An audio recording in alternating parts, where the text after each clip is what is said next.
টিটুল tata নিবেদিত DBC নিউজের নিয়মিত আয়োজন সংবাদ সম্প্রসারণে সবাইকে স্বাগত জানাচ্ছি। আমি মজুমদার জুয়েল। দিনের বাছাই করা সংবাদ এবং এর পর্যালোচনা নিয়ে সংবাদ সম্প্রসারণে আজ অতিথি হিসেবে অনলাইনে যুক্ত আছেন ঢাকা বিশ্ববিদ্যালয়ের মার্কেটিং বিভাগের অধ্যাপক ডক্টর মিজানুর রহমান এবং ইকোনমিক টাইমসের সম্পাদক শওকত মাহমুদ। আপনাদের দুজনকে স্বাগত আজকের সংবাদ সম্প্রসারণে। শওকত মাহমুদ, আজকে কাবুলের অবস্থা মানে আফগানিস্তানের অবস্থা তো নিশ্চয়ই আপনি দেখেছেন গত দুদিন ধরে যা ঘটনা ঘটছে, তাতে বাংলাদেশের একটা স্টেটমেন্ট পাওয়া গেছে যে নিয়মতান্ত্রিকভাবে সরকার গঠন না হলে বাংলাদেশ তাকে শুভেচ্ছা জানাবে না বা স্বাগত জানাবে না। এটি বাংলাদেশের পক্ষে একটি ভালো স্ট্যান্ড বলে আমি মনে করি। আপনার বিশ্লেষণ জানতে চাই। দেখুন, আফগানিস্তানের যে পরিবর্তনটা আমরা লক্ষ্য করছি এটা একটা যুদ্ধগত পরিবর্তন। আমি এই কারণে বলছি যে 2001 সালে তালেবানদেরকে হটিয়ে মার্কিন বাহিনী আফগানিস্তানের গিয়েছিল। তালেবানরা দীর্ঘদিন ধরে যুদ্ধ করেছে। এখন মার্কিন বাহিনী সেখান থেকে তারা সরে গেছে তাদের রাজনৈতিক সিদ্ধান্ত হবে। সেই কারণে তালেবানদের বাধা দেওয়ার আর কেউই নেই এবং মার্কিন বাহিনীর আনুকূল্যে যে একটা সরকারি আফগান সেনাবাহিনী গড়ে উঠছিল, তারাও যে আসলে খুব একটা দুর্বল সেনাবাহিনী এবং তারা কোনোভাবেই এই তালেবানদেরকে সঙ্গে তারা যুদ্ধে যুক্ত হয়নি বা তাদেরকে বাধা দেয়নি, বরং তারা আত্মসমর্পণ করছে বা পালিয়ে গেছে। এবং এত দ্রুত গতিতে তারা কাবুলে উপস্থিত হয়েছে যে এটা হয়তো মার্কিনীরাও এটা উপলব্ধি করতে পারে। এখন এর মধ্যে আফগানিস্তানের যে সরকার প্রধান প্রেসিডেন্ট গানি, তিনি পালিয়ে গেছেন। আফগানিস্তানে এখন এই মুহূর্তে কোনো সরকার নেই। এখন এটা একটা আমি বলবো যে যুদ্ধগত পরিবর্তন মানে হচ্ছে একটা বিপ্লবী পরিবর্তন। এই পরিবর্তনের মধ্য দিয়ে আসলে কোন সরকার আসে, কিভাবে আসে, এটা দেখার বিষয়। এবং বাংলাদেশের মতো রাষ্ট্রের অপেক্ষা করি তাদের সমীচীন মন্তব্য দেওয়া প্রয়োজন। কারণ আফগানিস্তানে কি ধরনের সরকার কিভাবে হবে, যেহেতু তালেবানদের সঙ্গে পশ্চিমাদের একটি সংলাপ চলছে এবং সেই সংলাপের পরিণতি কি হয় তার ভিত্তিতে আফগানিস্তানের পরবর্তী সরকার নির্ধারিত হবে। আফগানিস্তানের নির্বাচিত প্রেসিডেন্ট পালিয়ে গেছেন, সেখানে কোনো সরকার নেই। এখন আফগানিস্তানের এই তালেবানদের এই উত্থান এবং তালেবানদের এই বিজয় নিয়ে নানা মহল্লি নানা ধরনের উদ্বেগ আছে এবং মানুষ যেভাবে আফগানিস্তানে যারা সরকার সমর্থক ছিলেন তারা পালানোর চেষ্টা করছেন, পারছেন কেউ কেউ পারছেন না এবং তারা মৃত্যু আতঙ্কে ভুগছেন অনেকেই যে তালেবানরা এসে তাদের উপরে বিরাট ধরনের হামলা করবে। তো ইতিমধ্যে তালেবানদের পক্ষ থেকে যেটা মিডিয়াতে প্রশ্ন এসছে যে তারা শান্তি বজায় রাখবে এবং তারা সাধারণ ক্ষমা দেবে, এই ধরনের কথাও বলা হচ্ছে। এতে করে হয়তো মানুষ স্বস্তি পাচ্ছে না। আন্তর্জাতিক পর্যায়ে অস্বস্তি হচ্ছে যে তালেবানরা একটা সেখানে একটা ইসলামী রাষ্ট্র গঠন করবে, এটাই স্বাভাবিক। এবং এতে আমি মনে করি যে উদ্বেগের ছায়া ভারত থেকে শুরু করে অনেক দেশই আছে।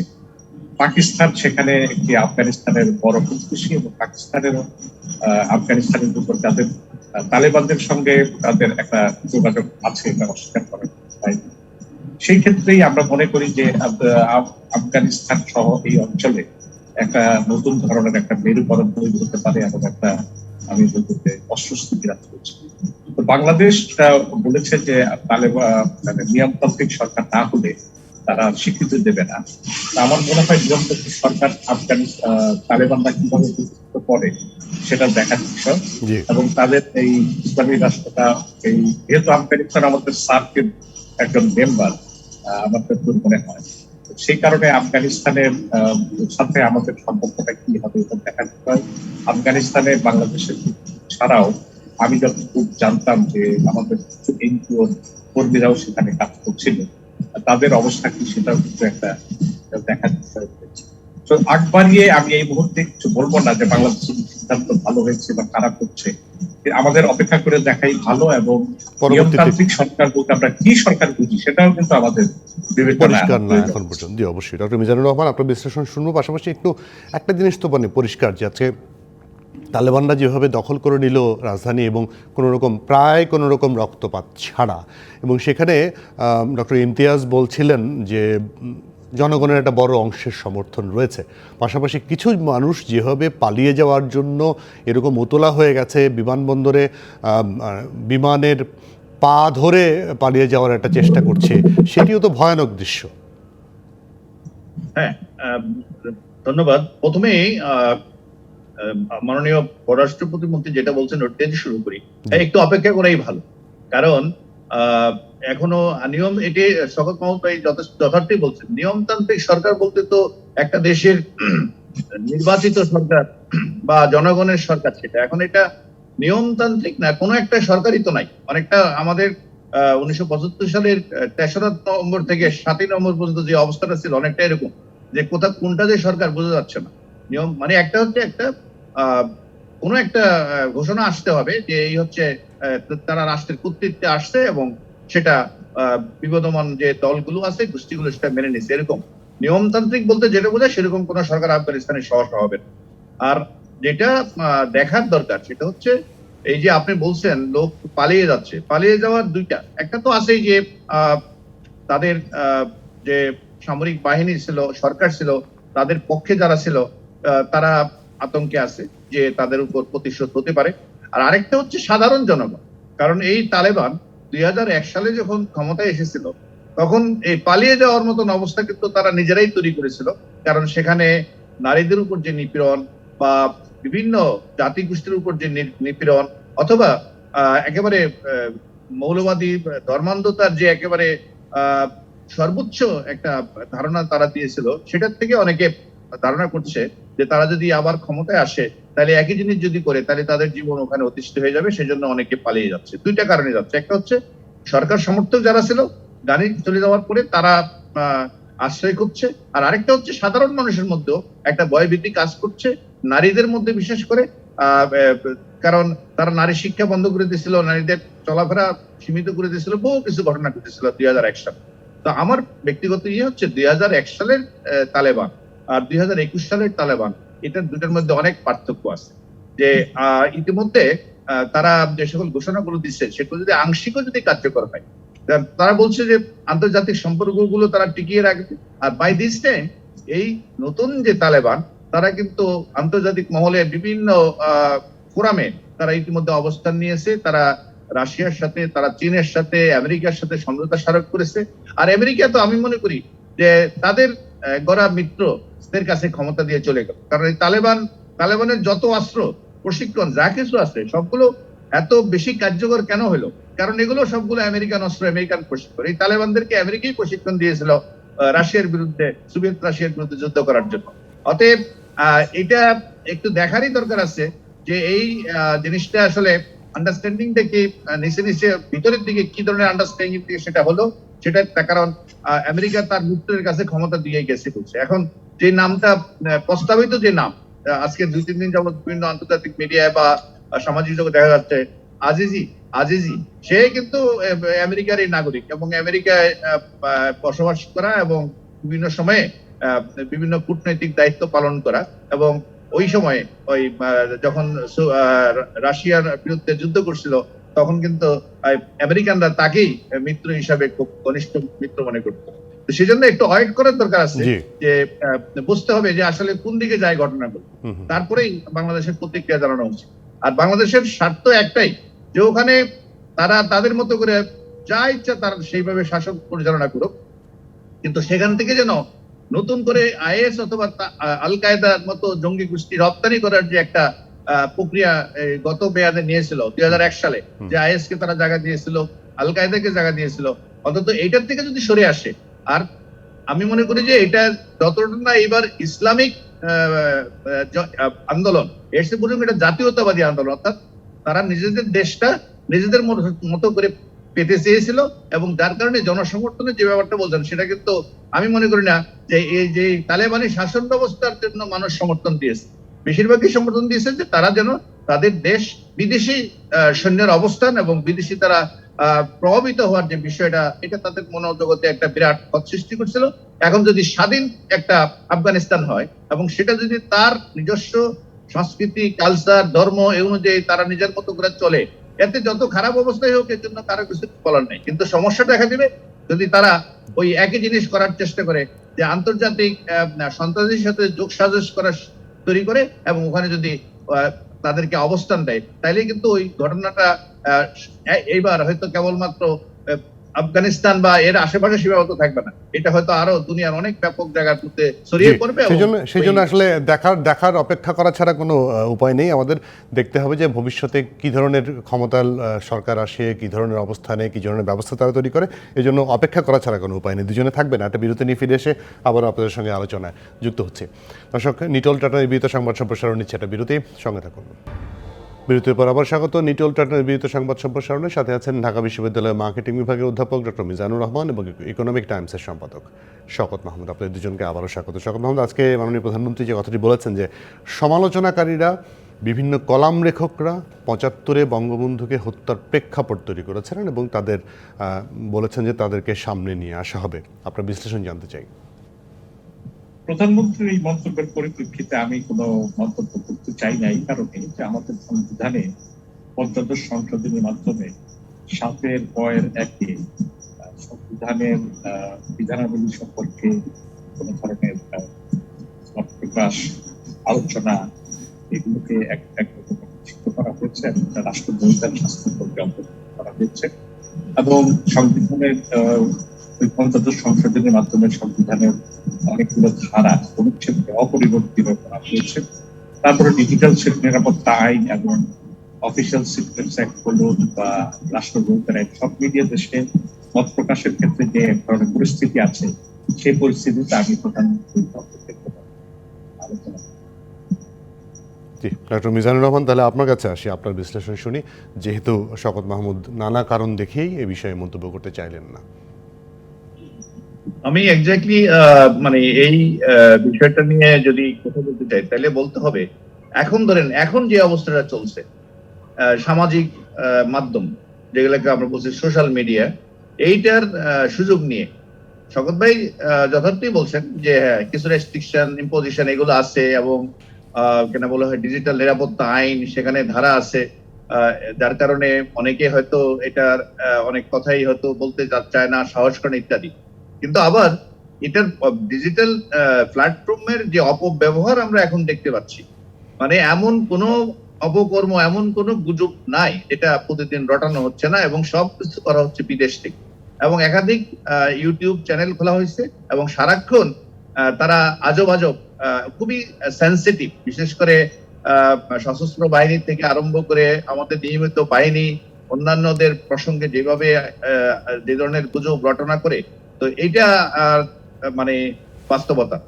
কিন্তু ওই সময়ে ৭৫ সময় অর্থাৎ ১৯৭২ থেকে আরম্ভ করে ৭৫, ওই সময় তো আর সোশ্যাল মিডিয়া ছিল না, কিন্তু গুজব কিন্তু প্রায় একই রকমই ছিল। বিশেষ করে ২-৩টা পত্রিকা, হক কথা মাওলানা ভাসানী সাহেবের, যিনি ১৯৭৩ সালেই যখন সরবরাহ পার্টি আমাদের বিজয় দিবসকে কালো দিবস ঘোষণা করছিল, সিরাজ শিকদারের পার্টি, তখন এটাকে কিন্তু সমর্থন জানাইছিলেন। অর্থাৎ আমাদের দ্বিতীয় বিজয় দিবসে তিনি কালো দিবস হিসাবে ঘোষণা করেছিলেন, এটাকে সমর্থন দিয়ে। এই হক কথা। আরেকটা হচ্ছে জাসদ, যে সংগঠনটা তৈরি হয়েছিল, এদের একটা মুখপাত্র ছিল গণকণ্ঠ, এবং এটাতেও এই বিভিন্ন ধরনের এই এখন সোশ্যাল মিডিয়াতে যেভাবে গুজব ছড়ানো হচ্ছে, এখন প্রমাণিত হয়েছে এইটা আর হচ্ছে হলিডে, এই 3টা পত্রিকা যদি এখন পর্যালোচনা করা হয়, অর্থাৎ কবে থেকে তারা বিরোধিতা শুরু করলো, কি বক্তব্য রাখলো এবং সেগুলোর সত্যাসত্য, এগুলো এখন তো অনেক কথা বেরিয়ে আসছে।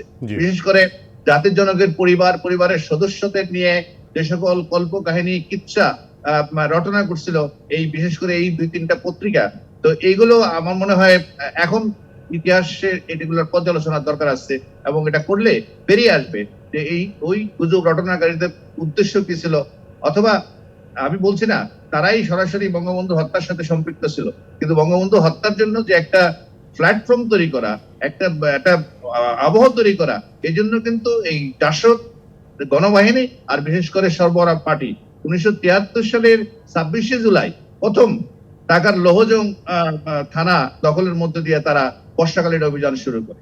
১ আগস্ট মানিকগঞ্জের গেওর থানা, জাবরা পুলিশ ক্যাম্প, এবং নভেম্বরে সিলেটের বালাগঞ্জ, এবং ডিসেম্বরে কুমিল্লার মতলব এবং চন্দ্রকোনা চট্টগ্রামের, এগুলো তারা থানা লুট করে। আমি বলছি এই যে পরিবেশটা ছিল, আর এর সাথে সাথে এই যে মিডিয়া যেগুলো ছিল, অর্থাৎ মানে তখন এই ধরনের আইন তো আর ছিল না, মানে সবাই উন্মুক্ত স্বাধীনতা ভোগ করতো লেখালেখির ক্ষেত্রে, সেই পত্রিকাগুলো পর্যালোচনা করলে দেখা যাবে যে তখন এই গুজব রটনা এখন যেভাবে হচ্ছে ইউটিউব এবং সোশ্যাল মিডিয়া ইউজ করে, যে একই জিনিস তারা ওই সময় করেছিল। আমার মনে হয় মাননীয় প্রধানমন্ত্রী এটাই উল্লেখ করতে চেয়েছিলেন। জি, অবশ্যই একটা গবেষণা হওয়া উচিত। জি, অবশ্যই তাদের নামটা সামনেও আসা উচিত। এবং মানে আমি যদি বলি যে বিএনপি মহাসচিব আজকে বলেছেন যে 2-3টা নাম উল্লেখ করে বলেছেন, তার মধ্যে হাসানুল হক ইনুর কথাও বলেছেন, যেটা আপনি বারবার বলছিলেন জাসদের কথা, যে তাদের ভূমিকা নিয়ে কোনো রকম কথা না বলে এখন আরেকজনকে নিয়ে কথা বলা হচ্ছে, এরকম সমালোচনা কিন্তু তিনি এখন করেছেন। যে সেই কথাগুলো এখন সামনে আনা উচিত বলে আপনি মনে করেন মাননীয় প্রধানমন্ত্রী সেটিকেই বোধহয় উল্লেখ করার চেষ্টা করেছেন। আমি একটু অন্য জায়গায় ওইটাও বাদ দেওয়া যাবে না। আপনি যে ঘটনাগুলো ঘটছে, যদি বিএনপির কথা বলে থাকে, সেই ক্ষেত্রে দেখেন, একটা তো হচ্ছে ইন্ডেমনিটি অধ্যাদেশ জারি করা হয়েছিল যে বঙ্গবন্ধু হত্যাকারীদের বিচার করা যাবে, কিন্তু এর চেয়ে আরো জঘন্য একটা জিনিস হয়েছিল, সেটা হচ্ছে 1976 সালের 4 আগস্ট পিপিআর জারি করছিল এই সায়েম সাহেব, প্রধান সামরিক শাসক জিয়া রহমান সাহেব। সেখানে বলা ছিল এমন কোন ব্যক্তির নাম উল্লেখ করা যাবে না গণতন্ত্রের মধ্যে যার প্রতি ভক্তি বা বিশ্বাস তৈরি হইতে পারে, এর নাম প্রস্তাবিত দলের গণতন্ত্রে থাকলে সেই দলটা রেজিস্ট্রেশন দিবে না। এটা হলো বহুদলীয় গণতন্ত্রের প্রবর্তনের জন্য যাদেরকে আমরা খুব বাহবা দেই, তাদের পিপিআর এর একটা শর্ত ছিল এটা। বঙ্গবন্ধুর নাম নেওয়া যাবে না। এই আইনও কিন্তু এই ধারাও কিন্তু সংযুক্ত ছিল ওখানে এই পিপিআর এর মধ্যে।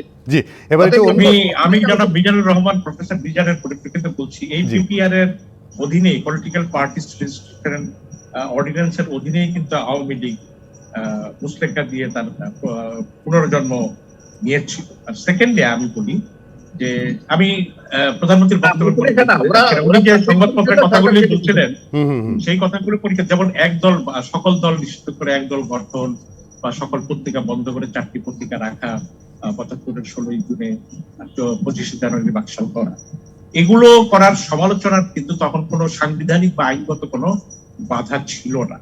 অতএব এটার সমালোচনা হয়েছে এবং ওই সমালোচনাকারীরা যাই সরকার করেছে যে সরকারের ঘনিষ্ঠ ছিল। এখন ওই কোন সমালোচনা এটা হত্যাকাণ্ডের প্রেক্ষাপট তৈরি করেছে, এটা একটা সাবজেক্টিভ অ্যাসেসমেন্ট হবে। তবে এই কালো আইনগুলো বা সকল রাজনৈতিক দল নিষিদ্ধ করা, এগুলো নিয়ে তখনও সমালোচনা হয়েছিল, এটা এক জিনিস। আর মত প্রকাশের অধিকার তো এটা আল্লাহ প্রদত্ত অধিকার, কারণ আল্লাহ বলেছেন যে একজন মানুষের মূল কর্তব্য হচ্ছে সৎ কাজের আদেশ দেওয়া এবং অসৎ কাজকে নিষেধ করা। এখন এই দুটি কাজ করতে গেলে আপনাকে মত প্রকাশ করতেই হবে, যে আপনি এই কাজটা ভালো করছেন না, এই কাজটা ভালো করছেন, আপনাকে মত প্রকাশ করতে হবে। এই দুনিয়াতে আল্লাহ যত নবী প্রেরণ করেছেন তারা তো মত প্রকাশ করতে গিয়েই নির্যাতিত হয়েছেন, কিন্তু তাদের মতই আলটিমেটলি এস্টাবলিশড হয়েছে। শুধু তাই নয়, আমাদের সংবিধানও তো আমাদেরকে মত প্রকাশের স্বাধীনতা দিয়ে থাকে, তাই না? ওটা ছিল সত্য মত, ওরা সত্য কথা, কিন্তু মিথ্যা তো আর মতামত না। আর আপনি যেটা বলছেন 1976-এর 4 নভেম্বর আওয়ামী লীগ গণতন্ত্র বঙ্গবন্ধুর নাম সহ নিয়েই জমা দেয়, কিন্তু ওখান থেকে কেটে দেওয়া হয় এটা। ওই মানে আমি বলছি যে আইন শুধু ইন্ডেমনিটির কথাই আমরা সমালোচনা করি, কিন্তু বঙ্গবন্ধুর নাম নেওয়া যাবে না, এটা হলো বহুদলীয় গণতন্ত্রের প্রবর্তকদের একটা আইন ছিল, সেটা বুঝে গেছে। আমি সেই কথাটাই বলছিলাম, এটা আমি বলছি গবেষণাটা হওয়ার দরকার। হ্যাঁ, যদি ওখানে কিছু সত্য কিছু থেকে থাকে তাহলে তো ফ্যাক্টস এন্ড ডকুমেন্ট রিসার্চের মধ্যে বেরিয়ে আসবে যে এই কথাগুলো সত্য। কিন্তু অন্তত এই 3টা পত্রিকা যদি ওই সময়কার সমস্ত ঘটনাগুলো প্রত্যেকটা পুঙ্খানুপুঙ্খ পর্যালোচনা করা হয়, অনুসন্ধান করা হয়, ক্রস ভেরিফিকেশন করা হয়, তাহলে দেখা যাবে অনেকগুলোরই উদ্দেশ্য ছিল গুজব রটনা করা এবং গুজবের মাধ্যমে একটা অস্থিতিশীল অবস্থা তৈরি করা, কিন্তু এই কাজটা তখন করেছিল। ডক্টর মিজান এবং শওকত মাহমুদ দুজনে থাকবেন। আরো একটা বিরতি নিয়ে ফিরছি আবার আপনাদের কাছে আলোচনায়। দর্শক, নিটোল টাটা নিবেদিত সংবাদ সম্প্রসারণ আরো একটা বিরতি, সঙ্গে থাকুন। বিরতির পর আবারও স্বাগত নিটোল টাটা নিবেদিত সংবাদ সম্প্রসারণের সাথে আছেন ডক্টর মিজানুর রহমান এবং শওকত মাহমুদ, দুজনকে আবারও স্বাগত সংবাদ সম্প্রসারণ। শওকত মাহমুদ, আজকে হাইকোর্টের একটি নির্দেশনা নিশ্চয়ই আপনি খেয়াল করেছেন যে পাবজি এবং ফ্রি ফায়ার সহ যে ক্ষতিকর গেমগুলো আছে সেগুলো বন্ধ করতে হবে এবং সেজন্য 10 দিনের নির্দেশনা চেয়েছেন। মানে এগুলো হাইকোর্টের কেন নির্দেশ দিতে হবে? এগুলো তো সরকারের মানে স্বপ্রণোদিত হয়ে বন্ধ করা উচিত, কারণ পাশের দেশ, বিভিন্ন দেশে কিন্তু এর মধ্যে বন্ধ হয়ে গেছে। আমি বলবো যে হাইকোর্ট একটি সময়ের তো আমার মনে হয় ডিস্টার্ব করছে না। শুনতে পাচ্ছি, আপনি বলুন, শুনতে পাচ্ছি। হাইকোর্ট একটি, আমি বলবো যে এই সিদ্ধান্তটি একটি সময়কৃত সিদ্ধান্ত, কারণ অতিমারির কারণে লেখাপড়া, স্কুল কলেজ বন্ধ থাকার কারণে অনেক শিশু তরুণ তারা এসব গেমের দিকে ঝুঁকছে এবং এটা অত্যন্ত ক্ষতিকর। তবে আদেশটি কিরকম আদেশ হয়েছে আমি ঠিক জানি না। একটা হচ্ছে যে রুল ইস্যু করেছে প্লাস এটা বন্ধের জন্য নির্দেশ দিয়েছে। যদি রুল ইস্যুর পাশাপাশি বন্ধের নির্দেশ দিয়ে থাকে সেক্ষেত্রে আমার মনে হয় যে সরকারের উচিত যে এগুলো বন্ধের ক্ষেত্রে প্রয়োজনীয় পদক্ষেপ নেওয়া, কারণ এই গেমগুলো আমাদের তরুণদেরকে এবং শিশুদেরকে গতি বিভ্রম ঘটাচ্ছে এবং এক ধরনের আমি বলবো যে একটা ক্ষতি করছে। তো হাইকোর্টের নিজের বাস্তবায়নের ক্ষেত্রে আমরা আশা করবো যে সরকারের পক্ষ থেকে যথাযথ পদক্ষেপ নেওয়া হোক এবং যেটা রুল ইস্যু হয়েছে সেই রুলের ব্যাপারেও তারা খুব দ্রুত জবাব দেওয়া প্রয়োজন।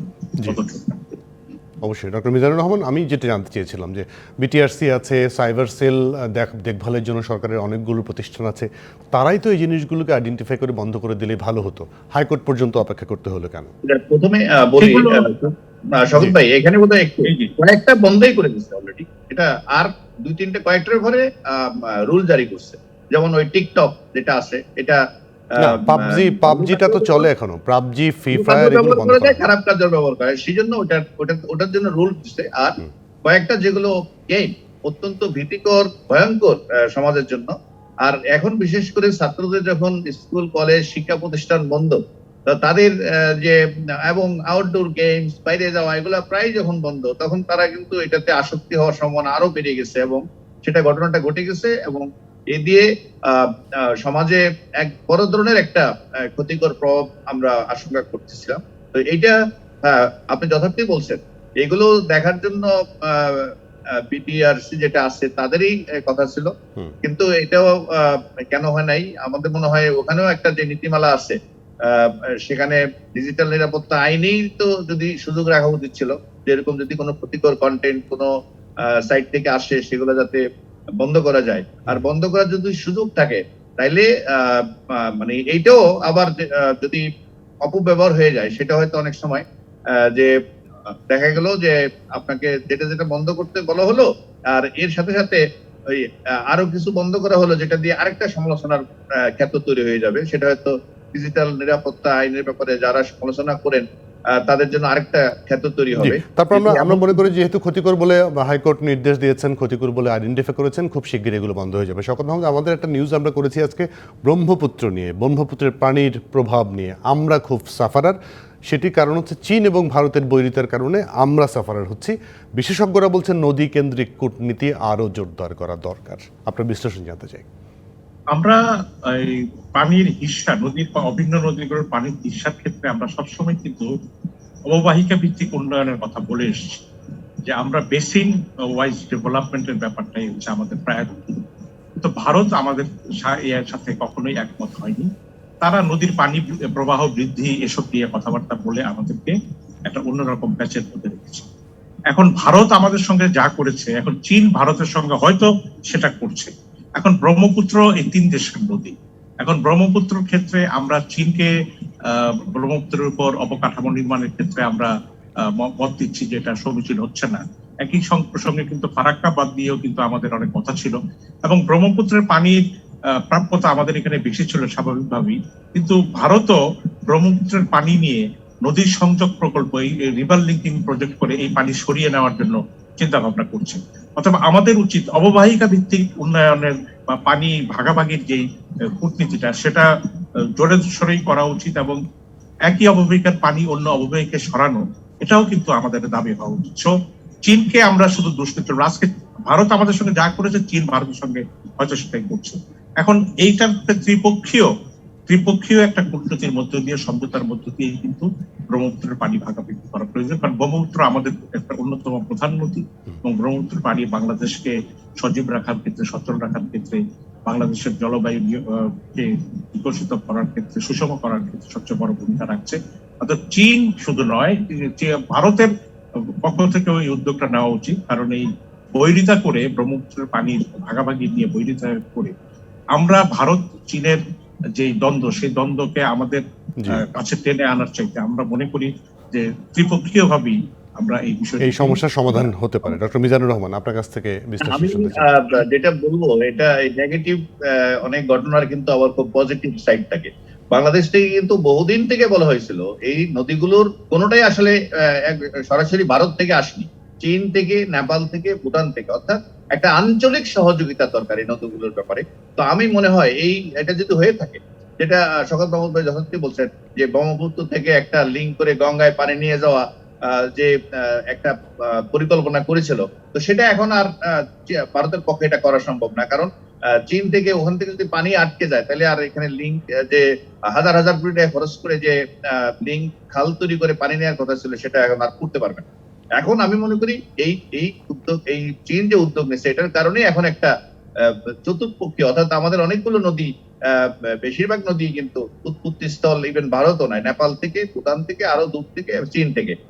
এইটা যদি একটা, এই চারটা দেশের মধ্যে যদি একটা আন্ডারস্ট্যান্ডিং হয়, এবং পানির প্রবাহ, পানির বাড়িয়ে সর্বোচ্চ ম্যাক্সিমাম ইউটিলাইজ করা, এবং এই পানি কি ধরনের সরানো, একটা হচ্ছে যে আপনি যদি ডাইভার্ট করে পানি নিয়ে চলে যান আরেকদিকে, আরেকটা হচ্ছে অনেক সময় ড্যাম তৈরি করে জল বিদ্যুৎ তৈরি করা হয়, সেটার এক পর্যায়ে হয়তো পানি আবার ছাড়তে হয়, সেই ছাড়ার যদি আপনি আবার বর্ষাকালে ছেড়ে দেন, তাহলে বন্যা হয়। এই যে ব্যাপারগুলো আছে, পুরো ব্যাপারগুলো নিয়ে একটা, এই চার দেশের, নেপাল, ভুটান, বাংলাদেশ এবং চীন, এই আমরা যেহেতু কমন অনেকগুলো নদী শেয়ার করি, এর অববাহিকার নিচের দিকে থাকার কারণে আর আমরা হলাম মুসাফারার। পানি যখন থাকে না, আমাদের এখানে একেবারেই আসে না, আবার যখন দরকার হয় পানি আর বাদ দিয়ে রাখা সম্ভব না, কারণ যখন তারা নিজেরা ক্ষতিগ্রস্ত হওয়া শুরু হয়, তখন পুরো সবকটা বাদ একসাথে ছেড়ে দেয়, আর আমাদের পুরো অঞ্চল, যেটা উত্তরাঞ্চল থেকে আরম্ভ করে ব্রহ্মপুত্র এবং তিস্তারও একই অবস্থা। তিস্তায় যখন পানির দরকার, তখন পানি আমরা পাই না, আবার যখন পানি যখন টইটুম্বুর এই এলাকায়, তখন তারা পুরো পানিটা সবকটা সুইচ গেট ছেড়ে দেয়। এই যে অবস্থাটা, এটা আমার মনে হয় এই ওয়াটার ম্যানেজমেন্টের মধ্যে এই চারটা দেশের এক্সপার্টদের বসে, অর্থাৎ কিভাবে করলে উইন উইন সিচুয়েশন, সবাই ভালো থাকবে, সবাই পানি পাবে, এবং পানির দ্বারা যে উপকৃত হবে, জি উপকৃত হবে, বিপদে পড়বে না, সেটি ভেবে অবশ্যই সিদ্ধান্ত নেওয়া উচিত। তাহলে সব দেশই উপকৃত হবে, কেউই বিপদে পড়বে না। ডক্টর মিজানুর রহমান এবং শওকত মাহমুদ, দুজনকে অনেক ধন্যবাদ আজকে আমাদেরকে সময় দেওয়ার জন্য। দর্শক, এই ছিল নিটোল টাটা নিবেদিত আজকের সংবাদ সম্প্রসারণে। ডিবিসির সঙ্গে থাকুন।